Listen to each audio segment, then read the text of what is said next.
They say every 911 dispatcher has one call they'll never forget. I thought I understood what that meant. I'd been on the job for 23 years, handling everything from petty disputes to life and death emergencies. I thought I'd seen it all, heard it all, prepared myself for anything. But I was wrong. That call, her call, changed everything. It wasn't just a call that stuck with me. It unraveled something deep inside me. It forced me to confront a truth I'd never dared to consider.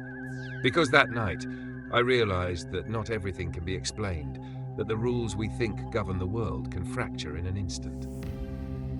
My name is Michael Turner. For more than 2 decades, I worked the graveyard shift as a 911 dispatcher in Oakridge, Oregon.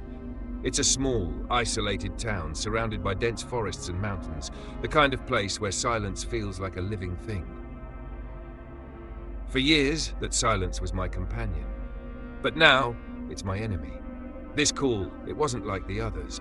It wasn't a car accident or a domestic dispute. It wasn't even the kind of tragedy you can make peace with over time. This call tore through the fabric of what I thought was real. I remember every detail about that night. The weather reports warned of an unusual fog, dense enough to swallow light, thick enough to muffle sound. The kind of fog that makes you question what's just beyond your vision. It had settled over Oakridge like a shroud, and with it came a silence that felt wrong. When the call came in, I had no idea it would become the defining moment of my life. But I'll tell you this, it wasn't just a call. It wasn't just a voice on the other end of the line. It was the night reality broke. And 15 years later, I'm still piecing it back together. Oakridge, Oregon isn't just small, it's isolated. Tucked deep in the Cascade Mountains, it's surrounded on all sides by dense forests that stretch endlessly into the wilderness.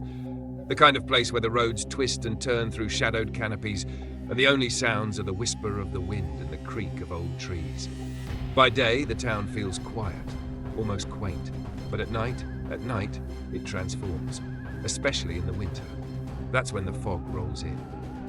Not just any fog. This is something different. It swallows light, stretches shadows into impossible shapes, and muffles sound so completely it feels like the world is holding its breath. That night, the night of the call, the fog was thicker than I'd ever seen it. You couldn't see 50 feet ahead, no matter how bright the streetlights tried to burn through. It was a cold, biting fog, carrying the scent of wet earth and decaying leaves, clinging to your skin like a second layer. Even the usual sounds of the forest, crickets, owls, the rustle of small animals were missing. The silence was absolute, oppressive. The dispatch center sat right in the heart of town, a plain brick building surrounded by those same towering trees. From my console, I could usually see Main Street through the front windows, a row of dimly lit shops and houses. But that night, all I could see were faint halos of light, like ghostly orbs floating in the mist. It was just me in the building, as usual on the graveyard shift. 10 p.m. to 6 a.m., alone with the hum of the electronics and the faint ticking of the wall clock. The kind of solitude that most people would find unnerving, but I'd grown used to it over the years. Or so I thought. That night, something felt off. It wasn't anything I could pinpoint. Just a nagging sense, like an itch I couldn't quite reach. The air in the room felt heavier, like the fog had found a way to seep inside. The radio crackled faintly, static breaking the silence for just a moment before fading away. I remember checking the weather report as my shift began, 34 degrees Fahrenheit. Visibility less than 50 feet. Dense fog advisory until dawn. A normal enough night on paper. But I couldn't shake the feeling that something was wrong. The kind of wrong that sets your nerves on edge before you even know why. Oakridge has always had a way of amplifying isolation. The geography alone can make emergency response a challenge. Homes scattered along winding roads some miles deep into the forest. On a clear night, it was hard enough to reach a caller in time. In conditions like this, every second felt like an eternity. I'd handled thousands of calls in my career. I'd seen the worst nights of people's lives play out in real time. But that night, as the fog pressed against the windows and the silence stretched on, I couldn't shake the sense that something was waiting. Watching. I didn't know it then, but I was right. Something was waiting, and it was about to make itself known. It was 2:47 a.m. when the call came through. The line connected with a crispness that felt out of place, almost unnatural, given the weather. The caller ID read unknown, but that wasn't unusual for rural landlines. 911, what's your emergency? I asked, my voice steady, routine. For a moment, there was nothing. Just breathing. Shallow, shaky, as if someone was trying desperately to stay silent. Then a whisper, barely audible but trembling with fear. Please, help me. The voice was young, female, 15, maybe 16. There was something in the way she said those words that gripped me, a raw panic that couldn't be faked. Can you tell me what's happening? I asked, fingers already moving across the keyboard to trace the call. They're inside. Her voice cracked on the last word, and I could hear her struggling to keep it together. They came through the basement door. I heard it open. I heard them go into my parents' room. My screen blinked, and an address appeared, 847 Maple Creek Road. My stomach dropped. I knew that house, an old farmhouse tucked a mile back from the main road, surrounded by forest on 3 sides. It had changed hands recently, but the property had always carried a strange air about it. Where are your parents now? I asked, trying to keep my voice calm for her sake. I don't know, she whispered. I can't find them anywhere. I'm in the attic. I pulled up the ladder, but... She stopped, and I could hear the faintest sound in the background. Footsteps. Deliberate, slow footsteps on creaking wooden floors. Someone's coming up the stairs, she whispered. I can see their shadows under the attic door. Stay on the line with me, I said, dispatching units to her location. Officer Martinez was 8 minutes out, Deputy Wilson 12. It wasn't fast enough. Are you alone in the attic? I asked. Yes, she said. Then, almost inaudibly, but the door. It's padlocked. From this side. We've never found the key. How are they? Her voice trailed off, replaced by a sharp intake of breath. Can you describe what you're seeing? I prompted, my own pulse quickening. They're wearing my dad's red flannel and my mom's cardigan. But... Her voice broke into fragments. I don't think it's them. Their faces. She choked on her words. Their faces aren't human. I tightened my grip on the desk, every nerve in my body screaming for Martinez to get there faster. The lock, she whispered. It's turning. By itself. It's turning, but there's no one touching it. There was a scraping sound, a harsh metallic grind, like something ancient and rusted being forced to move. And then silence. Hello? Are you still there? I asked, my voice rising. A single whisper came through the line, barely audible but clear enough to freeze the blood in my veins. Oh God, they're looking at me. The line went dead. 5 minutes and 13 seconds. That's how long the call lasted. In all my years as a dispatcher, I've never heard anything like it, and I pray I never do again. At 2:55 a.m., Officer Martinez arrived at 847 Maple Creek Road. He radioed in as he stepped out of his cruiser, his voice steady, professional, but with an undercurrent of unease. Dispatch, Unit 14 on scene. No lights, no movement. House appears secure. The house stood in silence, its windows veiled in a dense layer of fog that seemed to cling to the glass like living, breathing shadows. Martinez described the scene later as unnervingly still, like the house was holding its breath. Deputy Wilson pulled up 4 minutes later. Together, they approached the front door, flashlights cutting through the swirling mist. They knocked 3 times, their voices carrying through the empty night as they announced their presence. But the only response was silence. Martinez reached for the spare key hidden under the doormat, a detail the girl had mentioned during the call. The lock turned with a quiet click, and the door swung open, revealing an interior that was wrong. The warmth hit them first. Despite the chill of the fog outside, the air inside was unnaturally warm, 72 degrees according to the thermostat by the door. It wasn't the comforting warmth of a home, though. It was stifling, oppressive, as if the house itself was trying to smother them. The living room was pristine, unnervingly so. The television was on, tuned to a local news channel, its volume so low it was barely audible. On the coffee table, a crossword puzzle lay half-finished, a pen resting neatly on top as if someone had just stepped away. 3 coffee mugs sat on the kitchen counter, still warm to the touch, but the house was empty. Martinez and Wilson began their sweep, clearing each room methodically. The master bedroom upstairs stopped them cold. The bed was unmade, the sheets still holding the faint impression of bodies, as if its occupants had only just risen. 2 pairs of slippers sat neatly by the bedside. The closet doors stood open, hangers swaying ever so slightly, though there was no draft. Martinez noted the absence of 2 items, a red flannel shirt and a white cardigan, the clothes the girl had described during the call. The girl's bedroom was just as unsettling. Her bed was unmade, and her history textbook lay open on the desk, homework half completed. The computer screen still glowed faintly, displaying her last keystroke, a timestamp of 2:41 a.m., 6 minutes before the call.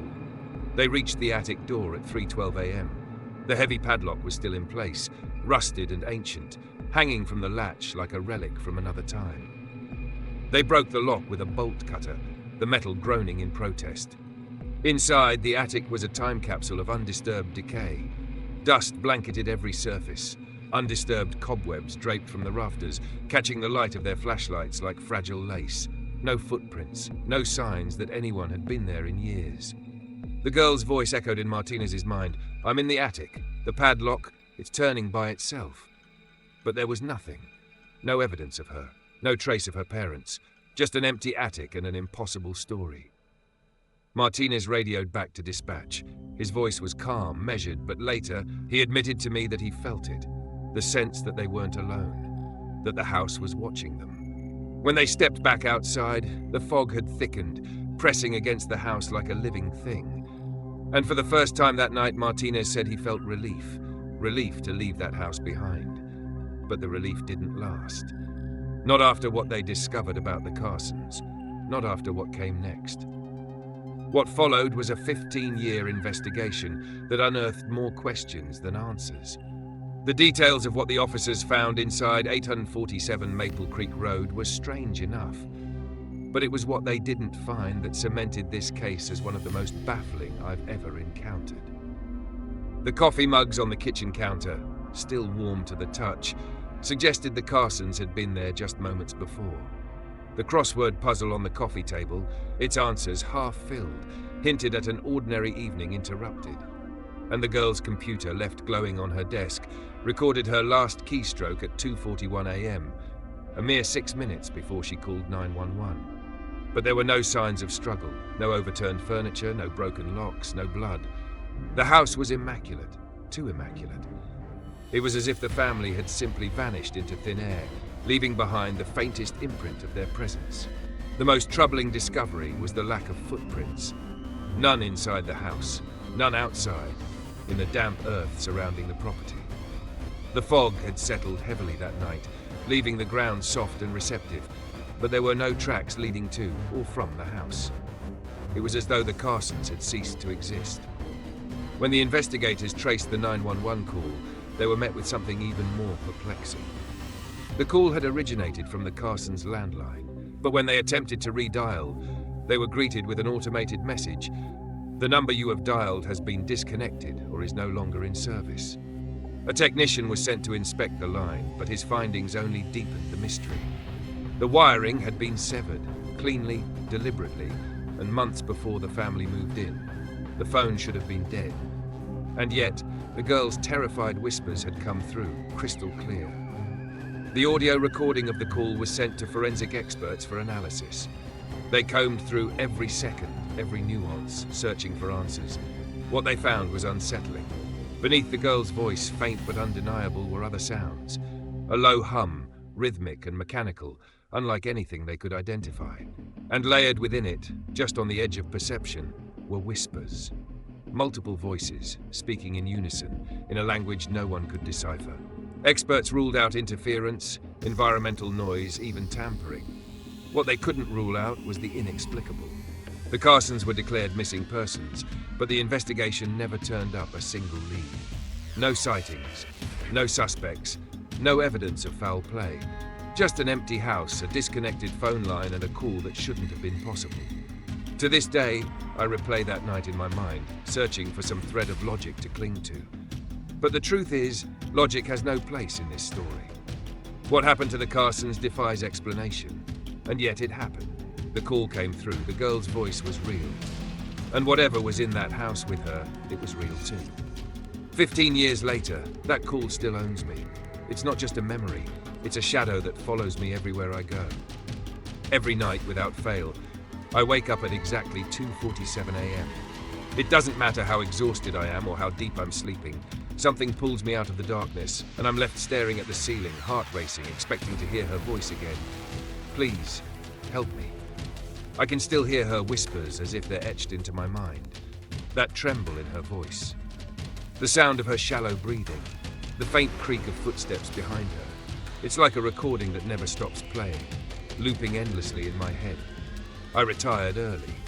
I had to. After that night, I couldn't sit at that console anymore. Couldn't hear the ring of another call without feeling that sick weight in my chest. I told myself it was burnout, the kind that creeps up after 2 decades on the job. But deep down, I knew the truth. That call broke something in me. I've replayed it 1,000 times, analyzing every second, every word, trying to make sense of it. But I can't. The more I think about it, the less it feels like something I was meant to understand. It's not just the call that haunts me, it's the feeling that came with it. That oppressive weight, like something was in the room with me, watching. Even now, after all these years, I feel it. Whenever I think about the Carsons, or that house, or that night, it's like a pair of eyes I can't see are fixed on me, just out of sight. I've tried to move on, tried to push it out of my mind. But how do you forget something that doesn't want to be forgotten? Something that lingers, waiting for you to remember. I don't know what happened to the Carsons. I don't know what I heard that night or why it chose me to hear it. But I do know this. Whatever it was, it's not gone. It's still out there, and I'm not sure it's finished. 15 years have passed, but the story of 847 Maple Creek Road refuses to end. The house still stands, a silent sentinel on the edge of the forest, its windows dark and unwelcoming. For years it sat vacant, no one willing to take on the shadow it seemed to cast. But recently, a new family moved in. They weren't locals, out-of-towners eager for a fresh start in the quiet isolation of Oakridge. They didn't know the history, or if they did, they dismissed it as small-town folklore. For a while, it was quiet, until they started renovations.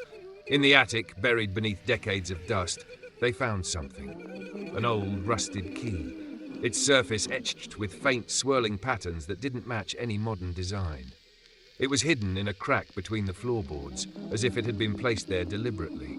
The new homeowners thought little of it at first, but then the sound started. At night, they heard faint footsteps, moving slowly across the attic. Doors that had been firmly shut were found ajar the next morning. Objects shifted on their own, subtle at first, just enough to question their own memory, but soon undeniable. And then the neighbors began to talk. Reports of shadowy figures moving behind the windows, figures that didn't match the new family. More than one neighbor swears they've seen a man in a red flannel shirt and a woman in a white cardigan standing motionless in the upstairs bedroom. The descriptions matched the Carsons perfectly. Paranormal investigators were called in, desperate to make sense of the unexplained. What they found only deepened the mystery. Their equipment malfunctioned repeatedly inside the house. Batteries drained instantly, cameras captured nothing but static, and audio devices picked up faint whispers, multiple voices speaking in unison. The investigators described a heavy, oppressive feeling inside the house, a sense that they were being watched. One of them, shaken, refused to return after claiming to hear a girl's voice, faint and desperate, whispering, "Help me." The house remains unsellable. The new family lasted less than 6 months before abandoning it altogether, leaving everything behind. Furniture, photos, even their clothes. They left it all as if they couldn't escape fast enough. 847 Maple Creek Road is empty once again. But anyone who passes by will tell you it doesn't feel that way. The air around it is heavy, the silence too loud. Some say they've seen the attic light flicker on, though the power was cut off years ago. Whatever happened to the Carsons that night 15 years ago didn't end with their disappearance. It left something behind. Something that lingers in the house, in the fog, in the silence. And maybe, just maybe, it's still waiting for someone to hear it. 15 years later, I still find myself haunted by the sound of her voice. It wasn't just fear. It was the kind of terror that strips away your ability to hope, to believe in the ordinary explanations we cling to. That call wasn't meant for answers. It was meant to remind us that the world isn't as simple as we want it to be. Every so often, I wonder what might happen if someone else called that number, dialed those 3 numbers late at night. Would it ring again? Would her voice return, pleading from the other side of silence? Or would it be something else entirely? Something we're not ready to hear. They say time heals all wounds, but I've learned that some wounds don't close. They fester, they spread, and they change you. I'm not the same person I was before that night. I've lost too much sleep staring into the void, waiting for it to stare back. And maybe it already has.